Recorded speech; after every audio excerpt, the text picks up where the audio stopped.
Salutations à toutes et à tous. Dans cette vidéo, je vais vous parler de notre travail, de notre métier, le métier que nous avons.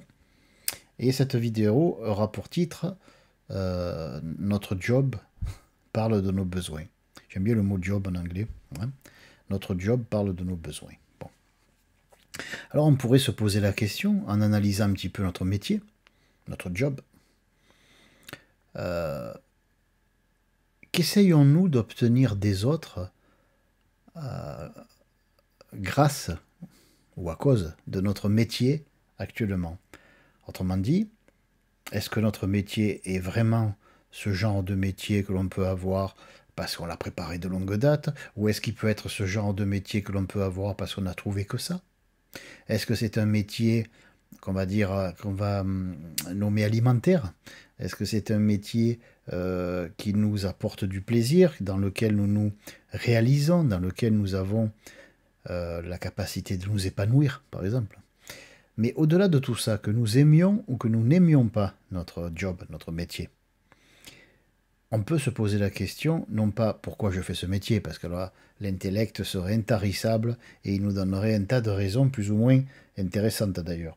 Par contre, on peut se poser la question au niveau purement psychologique, et si vraiment on croit en le fait qu'il n'y a pas de hasard, et je vois pas pourquoi il y en aurait, alors notre métier n'est pas un fait du hasard. Notre métier a une raison d'être.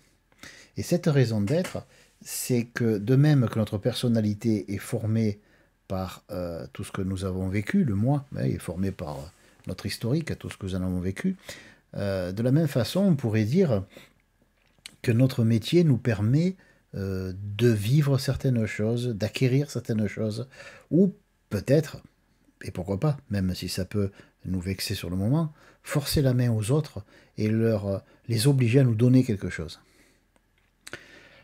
Beaucoup de gens ont, par exemple, souffert du fait de ne pas servir. On les a peut-être traités de bons à rien, on leur a peut-être jamais demandé d'aider ou d'aide, et peut-être qu'ils en ont souffert. Alors ils vont faire un métier dans lequel ils vont aider les autres, et ils vont faire un métier qui sera de telle façon que les autres ne pourront pas leur dire j'ai pas besoin de toi, ou les envoyer promener, etc. Autrement dit, ils vont faire un métier qui est incontournable. Un médecin a un métier qui est incontournable. Un notaire a un métier qui est incontournable. Beaucoup de métiers sont des métiers qui sont difficiles à contourner parce que nous devons tôt ou tard faire appel à eux, comme un pharmacien par exemple.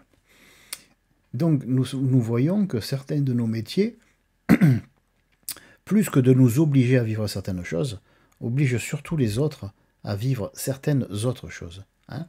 Que vous soyez mécanicien pour réparer les véhicules qui vont pas bien, hein, excusez du symbolisme au passage, que vous soyez menuisier pour construire un mobilier, autrement dit un état d'esprit qui est fait pour durer, hein, que vous soyez pompier pour éteindre des incendies allumés par d'autres, n'est-ce pas? Que vous soyez secouriste, qui porte secours à ceux qui en ont besoin, ceux qui sont en un état de faiblesse totale, un accidenté de la route qui est en état de choc par terre, c'est sûr que si on s'approche de lui pour l'aider, il ne va pas refuser l'aide. Et de toute façon, il n'est pas en situation de la refuser. Donc, il y a certains métiers où on s'aperçoit que ça nous permet, non pas de nous imposer aux autres, c'est pas dans ce sens aussi mesquin, mais de faire abstraction d'un certain libre arbitre des autres. Par exemple, que vous soyez content de faire appel à un notaire et de lui donner quelques milliers d'euros sur votre argent de poche, ou que vous ne soyez pas content, de toute façon, vous devez passer par un notaire, hein, si vous faites une vente de terrain, de maison, etc. Que vous soyez content ou pas que certains médicaments sont peut-être dangereux, ben vous serez obligé d'en prendre si vous êtes malade. Et vous serez obligé de vous en remettre au pharmacien et tout d'abord au médecin, au spécialiste. Celui qui vous apprendra que vous avez une maladie grave, vous pourrez toujours faire appel à un autre spécialiste, mais il serait étonnant qu'il vous donne un diagnostic opposé. Hein. Il vous donnera peut-être un diagnostic complémentaire ou un peu plus fouillé, mais c'est rare que les diagnostics se contredisent à 100%. Donc on s'aperçoit que certains métiers peuvent nous permettre de vivre des choses que nous n'avons pas pu vivre jeunes, ou enfants, ou à l'adolescence, ouais, peu importe. Et surtout nous permettre de rattraper certaines choses. Imaginez celui qui est un interprète.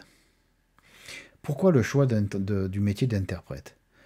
Quand on est jeune, on peut par exemple regarder une chose, donner notre avis, interpréter cette chose, hein, en avoir une opinion, une interprétation toute personnelle. Et il est possible qu'on nous dise, mais non, tu es petit, tu comprends rien, tu sais pas ce que tu racontes. Et donc, c'est comme si notre interprétation n'avait aucune valeur. Alors on va devenir un grand interprète. Et on ne pourra plus se passer de nous.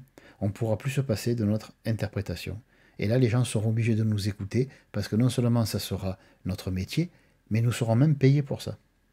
Alors bien sûr, je pourrais passer en revue tous les corps du métier du monde, mais là, il faudrait toute une nuit et encore.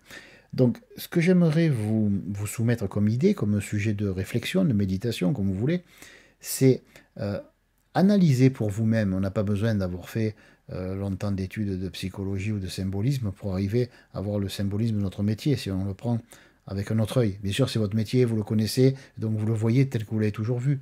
Mais essayez de le regarder d'un œil nouveau. Et vous verrez que si vous méditez sur votre métier, quel qu'il soit, même si vous avez votre métier actuel, c'est d'être chômeur professionnel. Hein.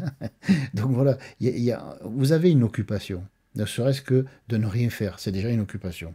Et ça occupe à plein temps apparemment. Hein, parce que les gens restent très longtemps à sortir de ce métier-là. Hein. Mais quel que soit votre métier, que vous soyez maçon, que vous soyez plombier, que vous soyez électricien, il y a toujours un lien entre le métier que vous avez choisi ou qu'on vous a imposé, parce que dans les deux cas, si on a réussi à vous l'imposer, c'est que c'était voulu, c'est que c'était choisi. Hein. Ça après, chacun peut croire ce qu'il veut, mais amusez-vous au-delà des croyances, au-delà des concepts ésotériques ou psychologiques, ou etc. Essayez de vous amuser à méditer sur votre travail, sur votre métier, votre job, et essayez de découvrir par vous-même ce qui vous permet de vivre et dans quelle mesure il oblige, gentiment, mais sûrement, efficacement en tout cas, les autres à faire certaines choses qu'ils n'auraient jamais fait si vous leur aviez demandé en dehors, on va dire, du climat social qu'on appelle le travail, le métier, etc. Voilà. Je vous demande juste de méditer là-dessus et vous verrez que c'est pas gratuit, c'est pas anodin, et vous allez tirer des conclusions qui peuvent être intéressantes pour vous, pour votre futur, pour votre présent. Et à ma foi, je pense que en termes de présent, c'est un beau cadeau que de se comprendre et que de savoir pourquoi on est ce qu'on est, pourquoi on est devenu ce que nous sommes et pourquoi nous faisons ce que nous faisons. Voilà. Là-dessus, je vous souhaite une bonne journée ou une bonne soirée, selon l'heure à laquelle vous regarderez cette vidéo. Et je vous dis à la prochaine fois. Bye bye.